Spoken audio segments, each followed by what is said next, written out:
बिस्मिल्लाहिर्रहमानिर्रहीम अस्सलामुअलैकुम वरहमतुल्लाहि वबरकातुहू। उम्मीद है सब खैर व आफियत से होंगे। आज का हमारा CS301 data structure and algorithm का लेक्चर नंबर 33 है, जिसमें हम डिफरेंट कंसेप्ट्स को जो है वो अच्छे से देखेंगे। वीडियो को स्टार्ट करने से पहले अगर अभी तक आपने हमारे चैनल इस्लाम एंड स्टडी को सब्सक्राइब नहीं किया तो पहले फटाफट सब्सक्राइब कर लीजिए और साथ बेल के आइकन के ऊपर क्लिक करके ऑल नोटिफिकेशन ऑन कर दीजिए। दोस्तों, आज के लेक्चर के अंदर जो सबसे पहली चीज़ है वो है जी प्रायोरिटी क्यू यूजिंग हीप। अब प्रायोरिटी क्यू क्या होती है? प्रायोरिटी क्यू आपको पता है कि प्रायोरिटी क्यू वो होती है जिसमें किसी एक आइटम के लिहाज से हम उसको असेंडिंग या डिसेंडिंग ऑर्डर के लिहाज से तरतीब लगाते हैं। उसकी असेंडिंग ऑर्डर या डिसेंडिंग ऑर्डर के लिहाज से तरतीब लगाते हैं।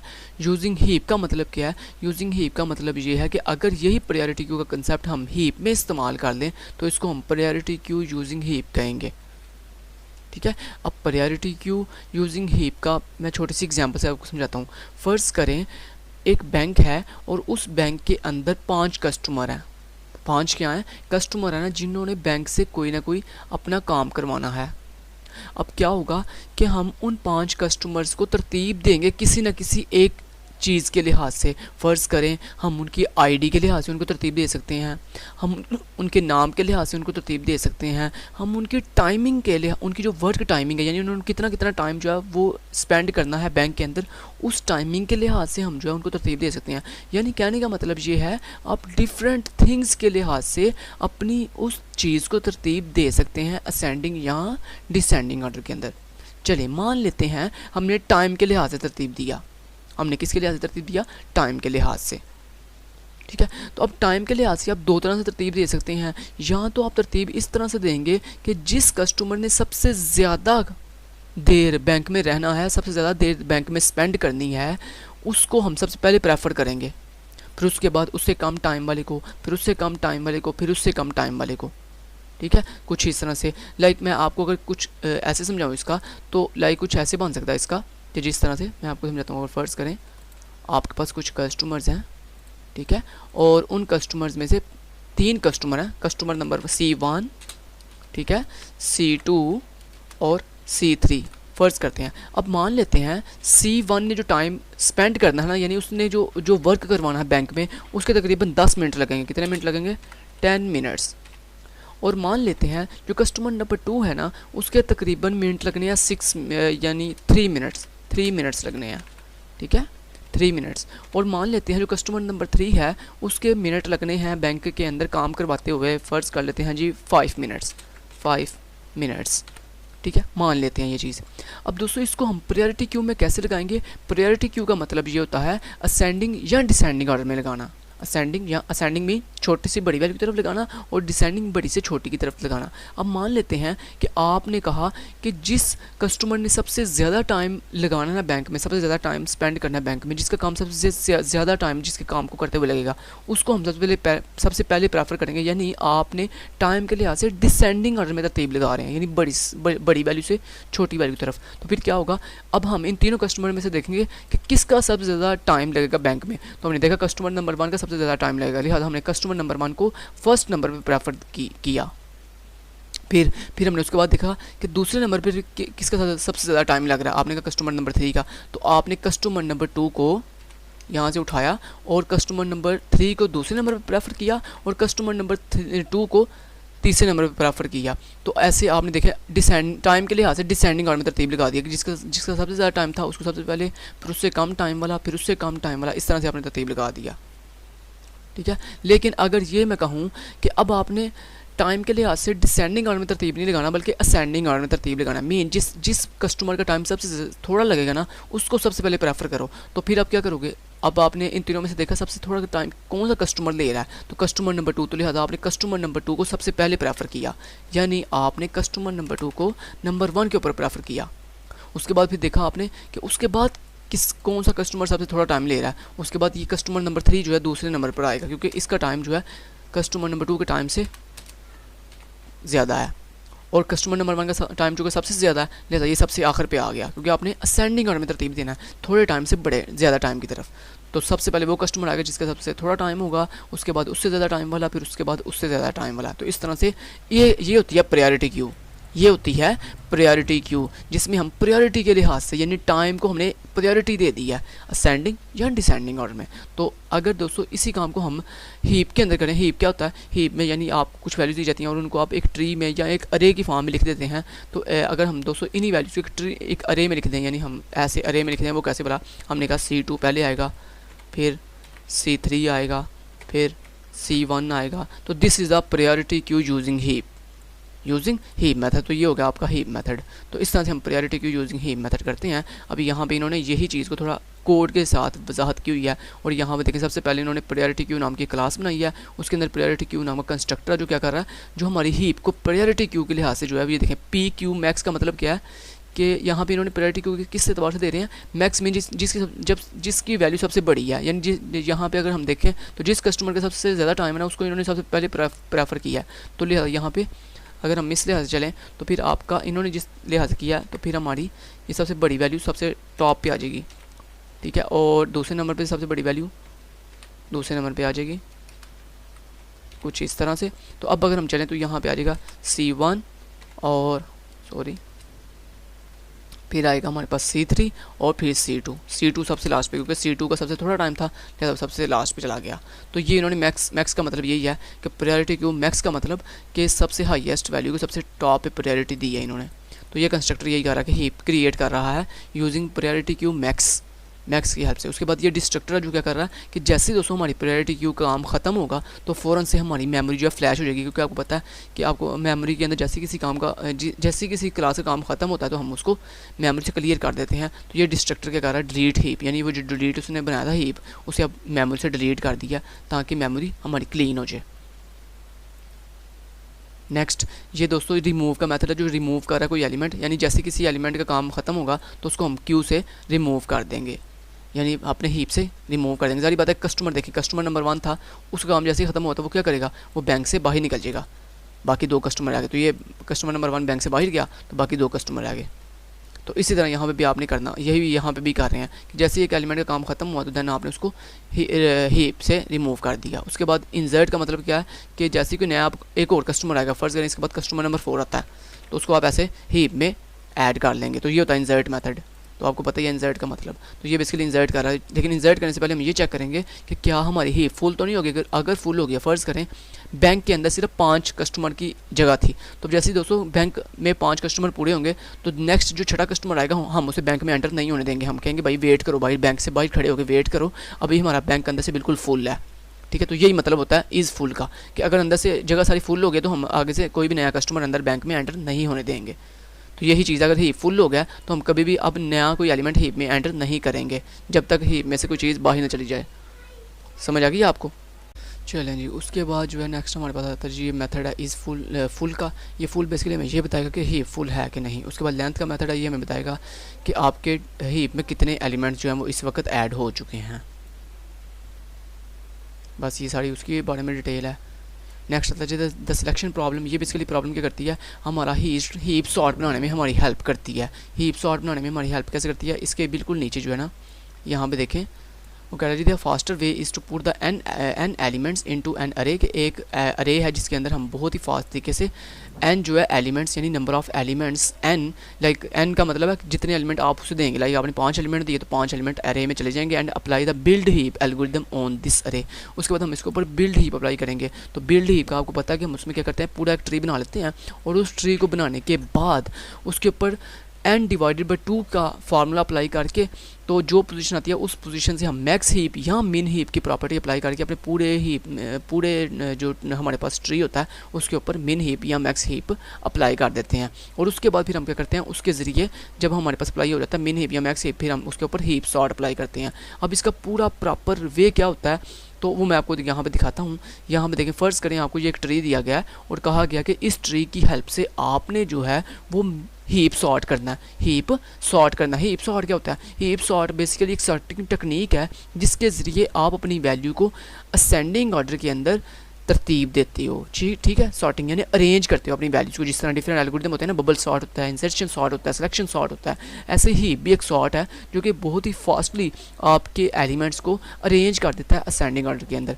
अब यहाँ पे वो कहता है आपने क्या करना है, सबसे पहले हीप सॉर्ट के अंदर कहता है आपके जितने भी एलिमेंट्स हैं उन तमाम एलिमेंट्स का आपने एक बिल्ड हीप करना। पहले क्या करना है, बिल्ड हीप मीन कि आपने ये ट्री बना लेना है हीप का, ये पूरा ट्री बना लेना। कहता है उस ट्री बनाने के बाद आपने उसकी जो भी वैल्यूज़ आपको गिवन होंगी उन तमाम वैल्यूज़ को आपने ट्री के अंदर स्टेप बाय स्टेप जो है पुट कर देनी है। और हीप में कैसे वैल्यूज़ तरतीब से पुट करते हैं वो आपको पता है बाय डिफ़ॉल्ट, ठीक है जी।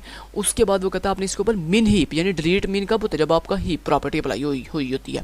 तो यहाँ पे कहता है आपने इस हीप को बिल्ड करने के बाद आपने क्या करना है, इसके ऊपर मिन हीप की प्रॉपर्टी अप्लाई करनी है। अब मिन हीप की प्रॉपर्टी क्या होती है कि आपके पेरेंट की वैल्यू दोनों चाइल्ड की वैल्यू से छोटी होनी चाहिए। अब देखिए क्या 3 जो है, ये 3 एक पेरेंट है, क्या इसकी वैल्यू अपने दोनों चिल्ड्रन की वैल्यू से छोटी है? यस।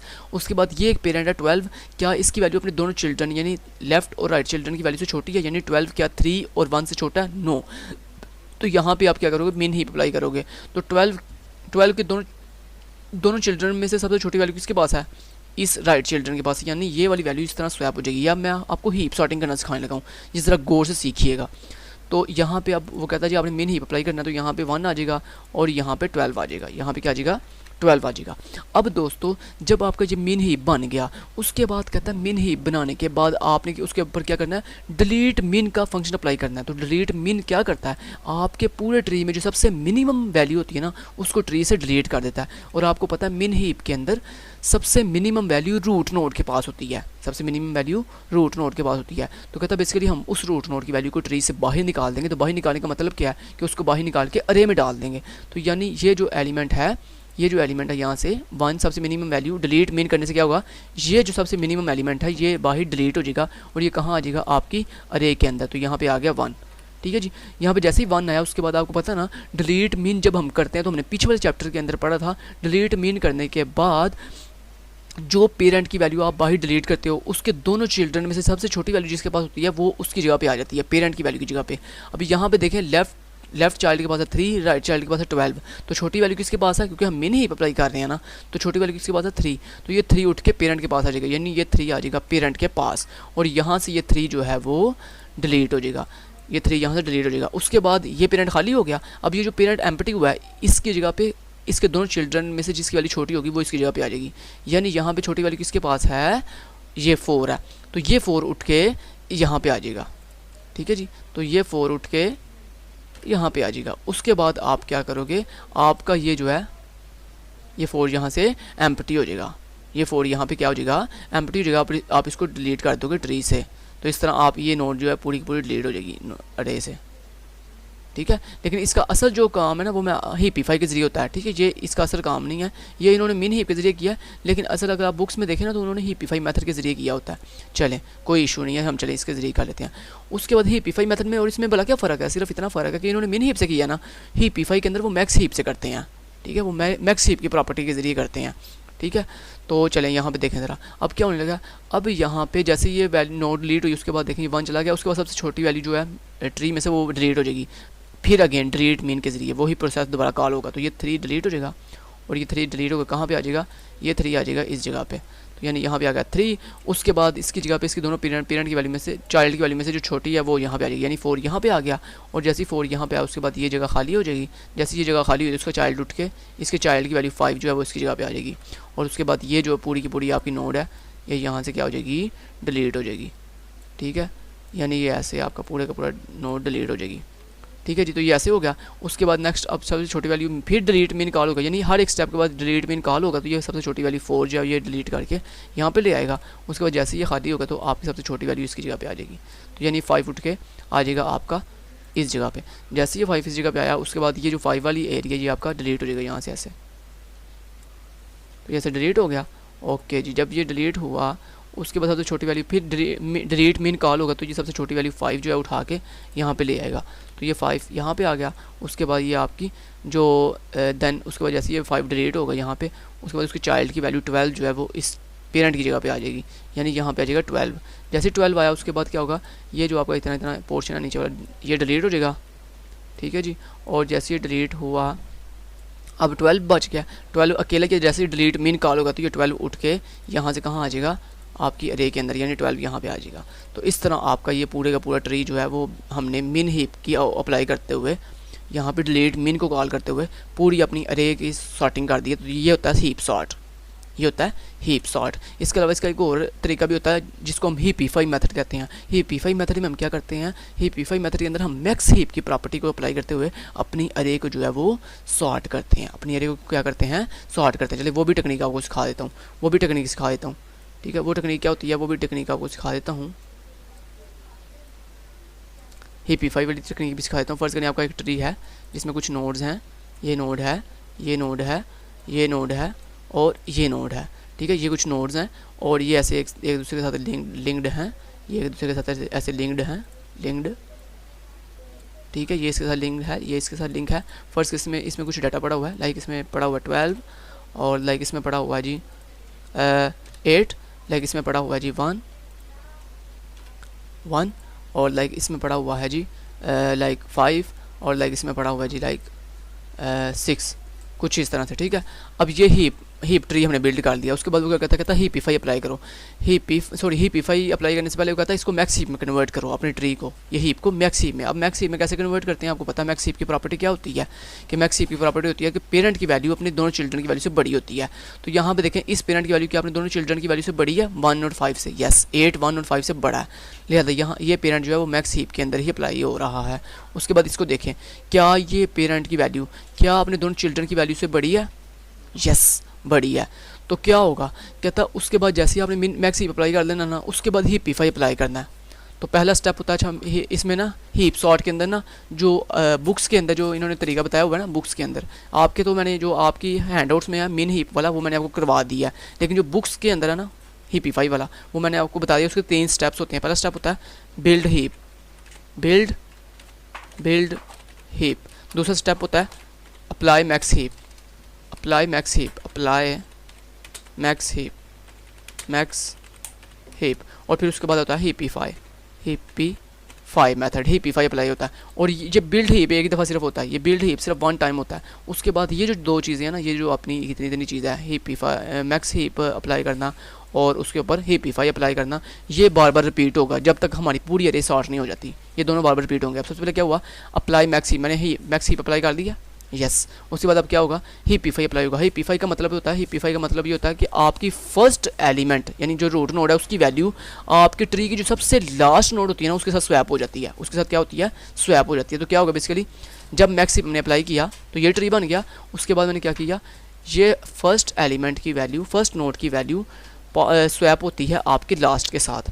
तो क्या होगा बता, 5 ऊपर चला गया, ठीक है, और 12 यहाँ पे आ गया। जैसे 12 आया यहाँ पे, उसके बाद क्या कहता है हीपीफाई। ये था हीपीफाई की समझ आ गई। हीपीफाई क्या होता है कि फर्स्ट एलिमेंट नोड की वैल्यू को लास्ट नोड की वैल्यू के साथ स्वैप कर देते हैं, तो इसे ही हम कहते हैं हीपीफाई अप्लाई करना। तो जैसे हीपीफाई कहता है अप्लाई करना, उसके बाद आपने क्या करना है, कहता है जो अब ये जो लास्ट नोड है ना ट्री की, कहता है इसको ट्री से बाहर निकाल दो, इसको ट्री से बाहर निकाल दो। तो ट्री से बाहर निकाल दिया हमने इसको, ऐसे ट्री से बाहर निकालने का मतलब ये है, यानी अब इसको आपने ट्री में काउंट नहीं करना। और कहता है ये जो आपने लास्ट नोड को ट्री से बाहर निकालना ना, बेसिकली इसको बाहर निकालने का मतलब क्या है कि इसको आपने अरे के सबसे लास्ट पे ऐड कर देना। तो यानी अरे के सबसे लास्ट पे से ऐड कर दिया, ठीक है, इस वैल्यू को अरे के सबसे लास्ट पे आपने रख देना। तो चलें, अरे के सबसे लास्ट पे आ गया 12। उसके बाद नेक्स्ट अब क्या करना है, नेक्स्ट हमारे पास कितना ट्री बच गया, यानी ये तो इतना डिलीट हो गया ना, ये इतना पोर्शन तो डिलीट हो गया आपका, ठीक है जी, इतना पोर्शन डिलीट हो चुका है, क्लियर। उसके बाद देन अगेन आपने अब क्या करना है, फिर दोबारा अगेन इसके ऊपर रिपीटेशन करनी है, यानी दोबारा अप्लाई मैक्स हीप अब फिर दोबारा करना है। अब मैक्स हीप क्या कहता है, पेरेंट की वैल्यू बड़ी होनी चाहिए। तो क्या ये पेरेंट है 8, क्या 1 से बड़ा है, यस। क्या 5 दोनों चाइल्ड की वैल्यू से बड़ा है, नो, 8 सबसे बड़ा है। तो 8 स्वैप हो जाएगा 5 के साथ। तो लिहाजा यहाँ पे क्या होगा, ये 8 जो है, सॉरी ये जो 8 है ये स्वैप हो जाएगा, क्योंकि ये चाइल्ड पेरेंट की वैल्यू हमेशा बड़ी होती है दोनों चिल्ड्रन से। तो लिहाजा यहाँ पे 8 ऊपर आ गया, 5 नीचे आ गया, 8 ऊपर आ गया और 5 नीचे आ गया। जैसे ही 5 नीचे आया तो उसके बाद जैसे ही मैक्स हीप अप्लाई हो गया, अब उसने क्या कहा था, उसने कहा था हीपीफाई अप्लाई करना। अब हीपीफाई अप्लाई करें। हीपीफाई क्या कहता है, हीपीफाई कहता है फर्स्ट नोड की वैल्यू लास्ट नोड के साथ स्वैप हो जाती है, यानी 8 जो है ये स्वैप हो जाएगा लास्ट नोड 1 की वैल्यू के साथ। तो यानी आ जाएगा, यहाँ पे आ जाएगा 1 और यहाँ पे आ जाएगा 8। जैसे ही हीपीफाई अप्लाई हुआ उसके बाद क्या कहता है, को जो आपकी लास्ट नोड है उसको ट्री से बाहर निकाल दो। तो ये लास्ट नोड थी मेरी, इसको मैंने ट्री से जैसे बाहर निकाला, तो बाहर निकालने के बाद इसको जो है ना अपने अरे के सेकंड लास्ट एलिमेंट, यानी तरतीब के साथ ही ऐसे बैकवर्ड आना, अपने रिवर्स बैक अरे के अंदर बैकवर्ड लगाते जाना है एलिमेंट्स को। तो इस तरह 8 यहाँ पे आ गया। जैसे 8 आया उसके बाद अब ये ट्री बच गया, इस ट्री के ऊपर दोबारा वही तरीका अप्लाई मैक्स हीप करें। अब इसमें क्या पेरेंट की वैल्यू दोनों चिल्ड्रन से बड़ी है? नो, बड़ी नहीं है। किसकी वैल्यू बड़ी है? 6 बड़ा है।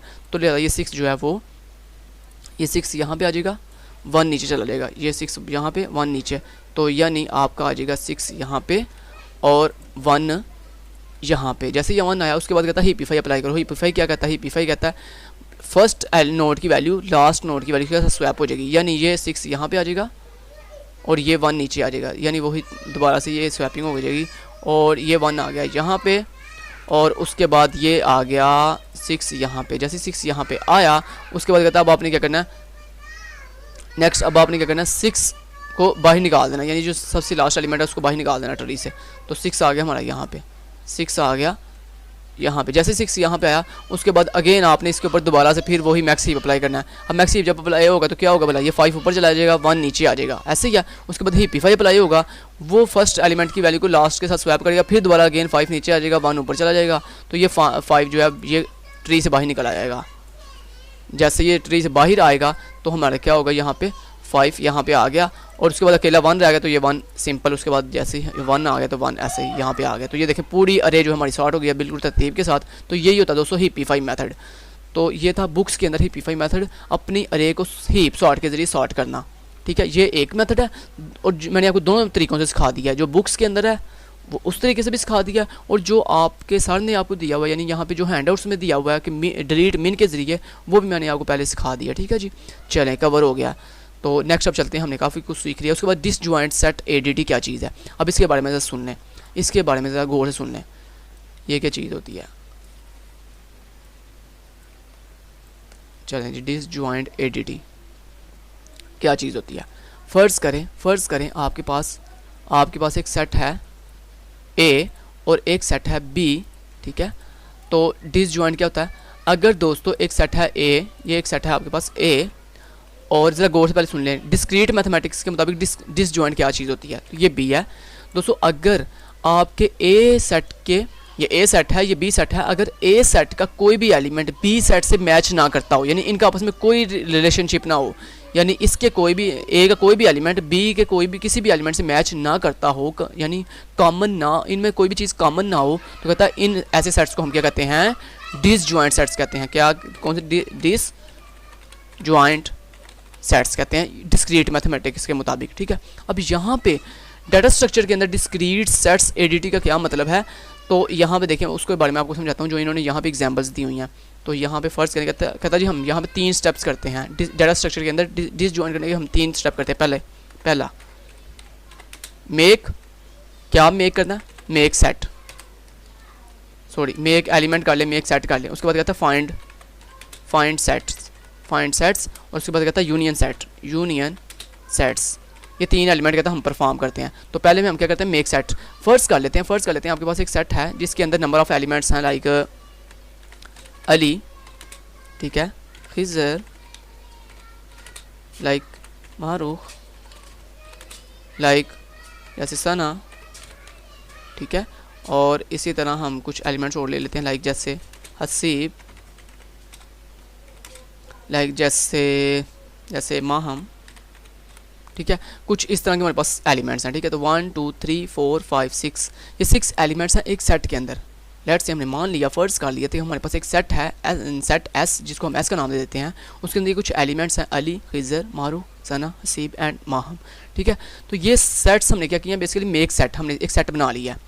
अब नेक्स्ट फाइंड सेट का क्या मतलब है? फाइंड सेट का मतलब ये है कि आपने इसमें से देखना है कि कौन कौन से एलिमेंट्स जो है आपस में रिलेशन है, किसका किसके साथ रिलेशन है। तो फ़र्ज़ कर लेते हैं अली का खिज़र से रिलेशन है, देन मारूख से रिलेशन है।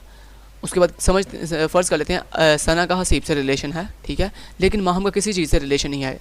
अब रिलेशन का मतलब क्या? लाइक अली खिज़र का भाई है और ये दोनों मारूख के भाई हैं, लिहाजा मारूख इनकी दोनों की सिस्टर है, ये रिलेशनशिप है, यानी ब्रदर एंड सिस्टर का रिलेशनशिप हो गया। इस तरह सना जो है वो हसीब की कज़न है, सना हसीब की कज़न है, और माहम के साथ किसी का कोई रिलेशन नहीं है। तो लिहाजा यहाँ पे अब हम इसके साथ ऐसे बना सकते हैं, यानी अगर हम सेट बनाएं इनका, फाइंड सेट हमने निकाल लिया, अब हम सेट ऐसे बना सकते हैं ये, लाइक अगर हम इसको सेट की फॉर्म में लिखें, लाइक सेट एस एक सेट है जिसके अंदर क्या है जी, जिसमें अली है, जिसमें खिज़र है, जिसमें मारूख है, और जिसमें क्या है जी, लाइक मारूख एक एलिमेंट है जिसमें, उसके बाद सना है, हसीब है, और उसके बाद माहम है, ठीक है जी। ये कुछ सेट थे, ये हमारे पास एक सेट बन गया, ये हमारे पास क्या बन गया, एक सेट बन गया, ये एक सेट बन गया। अब ये था एक सेट जो कि मेक सेट आपने कर लिया। उसके बाद फाइंड सेट का क्या मतलब है, फाइंड सेट का मतलब है, फर्स्ट कर लेते हैं कि जो एस सेट है इसके अंदर, चूँकि मैंने क्या बताया अभी भी आपको, अली, खिज़र और मारूख आपस में बहन भाई हैं, तो इसका मतलब है ये तीनों चूँकि आपस में मिलकर एक सेट बना रहे हैं, तो हम कह सकते हैं ना कि यहाँ पे हम इसको S1 का नाम दे देते हैं कि इसके अंदर S एक सेट है जिसके अंदर 3 एलिमेंट हैं, अली, खिज़र और मारूख। चूँकि वो आपस में बहन भाई हैं, उनका आपस में रिलेशन है, तो उनको हम एक सेट में बंद कर देते हैं। तो मैंने कहा S1 एक मज़ीद सेट है जिसके अंदर क्या आएगा, अली, खिज़र, ठीक है, और मारूख, ठीक है। तो ये एक सेट बन गया हमारे पास, ठीक है जी। उसके बाद देन कॉमा, उसके बाद देन एक और सेट है S2 के नाम से, एक और सेट है S2, ठीक है। और उसके अंदर क्या जी, उसके अंदर सना और हसीब का आपस में रिलेशन है, कज़न्स का रिलेशन है। तो ये एक सेट बन गया आपके पास, फिर एक सेट बन गया, ठीक है। और उसके बाद कॉमा, उसके बाद एक तीसरा सेट है हमारे पास S3, यानी जो आपस में कंबाइन थे उनके हमने एक सेट बना लिया, जैसे अली, खिज़र और मारूख 3 रिलेशनल एलिमेंट थे ना, तो हमने उनका एक अलग सेट बना लिया, अपने होल सेट एस के अंदर एक सेट बना लिया। और यही होता है डिसजॉइंट। मैं अभी आपको समझाऊंगा डिसजॉइंट इसमें से कौन सी चीज़ है जो डिसजॉइंट है, ठीक है जी। और यहाँ पे देखें S1 एक सेट है जिसमें अली, खिज़र और मारूख आगे, S2 एक सेट है जिसमें सना और हसीब आगे, और S3 एक सेट है जिसके अंदर हमारे पास कौन सा एलिमेंट आ गया, माहम।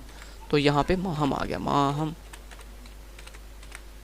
ठीक है जी। और उसके बाद ये सेट क्लोज हो गया फाइनली, ठीक है जी। फाइनली जब हमारे पास ये सेट क्लोज हो गया, तो यहाँ पे हमने देखें पहले एक सेट बनाया पूरा फुल एंड फ्लैज, जिसमें एस हमारे पास एक सेट था जिसके अंदर डिफरेंट एलिमेंट्स थे, अली, खिज़र, मारूख, सना, हसीब, माहम। उसके बाद हमने देखा कि फाइंड सेट का मतलब ये होता है कि आपने रिलेशनशिप फाइंड करने होते हैं, जितने आपको एलिमेंट्स गिवन किए जाते हैं सेट में, उसमें आपने रिलेशनशिप बनाने होते हैं कि किसका किसके साथ रिलेशन है। तो फर्स्ट किया हमने अली का, खिज़र और मारूख के साथ आपस में रिलेशन है, तो हमने उनका एक सेट बना लिया S1 के नाम से। फिर इस तरह हसीब, सना और हसीब का आपस में रिलेशन था, तो इनका हमने एक अलग सेट बना लिया S2 के नाम से, और माहम का किसी के साथ रिलेशन नहीं था, लिहाजा हमने इसका एक थर्ड सेट बना लिया। अब नेक्स्ट आपने क्या करना था, इसमें आपने जनाब ये आपने बेसिकली क्या किया, यूनियन किया है। आपने क्या किया, यूनियन सेट्स बनाया। ये फाइंड्स पहले आपने किया फाइंड, किसका किसके साथ रिलेशन है, ये हो गया फाइंड। तो फिर उसके बाद आपने इन सब को मिलाकर एक सेट बनाने का मतलब क्या है, आपने इनका यूनियन कर दिया। यूनियन का क्या मतलब होता है कि डिफरेंट रिलेशनल चीज़ों के अंदर मिलाकर हम उनका एक कंबाइन सेट बना लेते हैं, जिसको हम यूनियन कहते हैं। तो ये आपने बेसिकली जो S1, S2, S3 बनाया है ना, ये आपने यूनियन किया इनका। अब इसमें डिसजॉइंट का क्या मतलब है, डिसजॉइंट का मतलब ये है कि जो S1 है वो S2 और S3 के साथ डिसजॉइंट सेट्स हैं। S1, S2, S3 आपस में डिसजॉइंट सेट्स हैं। डिसजॉइंट्स का मतलब यहाँ पे क्या है कि जो S1 है उसका कोई भी एलिमेंट S2 के किसी भी एलिमेंट से मैच नहीं करता। इसी तरह S2 का कोई भी एलिमेंट S3 के किसी भी एलिमेंट से मैच नहीं करता। This is the disjoint sets, ठीक है। तो हम इसे ऐसे लिख सकते हैं कि S1 कांट, या हम ऐसे लिख सकते हैं S1 disjoint S2 and S2 disjoint S3, ठीक है। तो यही होता है डिसजॉइंट। समझ आ गई आपको कि पहले मैंने सारे उनके मेक सेट किए, फिर उनमें फाइंड सेट किया कौन सा किसके साथ रिलेशन है, फिर उनका यूनियन कर दिया, जो आपस में रिलेशनशिप थे, जिनका आपस में रिलेशन बना था उनका मैंने यूनियन करके एक सेट बना दिया। फिर मैंने फाइनली बता दिया कि S1 का S2 से कोई लिंक नहीं है, S2 का S3 से कोई लिंक नहीं है, लिहाजा जब किसी एक सेट का किसी दूसरे सेट से कोई लिंक ना हो तो इसको हम डिसजॉइंट सेट्स कहते हैं। तो S1 डिसजॉइंट सेट है S2 का, एंड S2 डिसजॉइंट सेट है S3 का। तो फाइनली ये था मेरे भाई disjoint sets ADT in data structure and algorithm. तो बेसिकली हम ये यूज़ कहाँ पे करते हैं, जब दोस्तों हमने बहुत बड़ी डाटाबेस बनाई और उसमें हमारे पास बहुत ज़्यादा इन्फॉर्मेशन हो, तो उस इन्फॉर्मेशन में से जिस इन्फॉर्मेशन का आपस में रिलेशन होता है ना, उनके हम अलग अलग एक पोर्शन बना लेते हैं, जिसमें हमारी सर्चिंग बहुत ईजी हो जाती है। यही फ़ायदा होता है डिसजॉइंट करने का, डिसजॉइंट सेट्स बनाने का। तो चलें फाइनली ये हमारा डिसजॉइंट सेट का फंक्शन ख़त्म हो गया। फाइनली इन्होंने यहाँ पे देखें रिलेशन बना के आपको दिखाए भी हुए हैं। जैसे ये देखो, ये आपको रिलेशन बता रहे हैं ना, कहता है फ़र्ज़ करें जी कुछ पीपल्स हैं जिसमें Haris, Saad and Ahmed, to that program and there. तो साद का रिलेशन है किसके साथ जी, अहमद के साथ, एंड अहमद का रिलेशन है साद के साथ। इस तरह डायरेक्ट रिलेशन भी होते हैं, इनडायरेक्ट रिलेशन भी होते हैं, तो कुछ इस तरह के रिलेशन भी होते हैं। तो ये सारे इन्होंने रिलेशनशिप बता रहे हैं। बस ये आपका यही इंपॉर्टेंट कंसेप्ट है। उसके बाद ये आ जाता है जी इक्विवेलेंस रिलेशंस। ये इक्विवेलेंस रिलेशन इंशाल्लाह हम अपने नेक्स्ट लेक्चर 34 के अंदर पढ़ेंगे। Thank you so much, till then guys, take care, अल्लाह हाफिज़।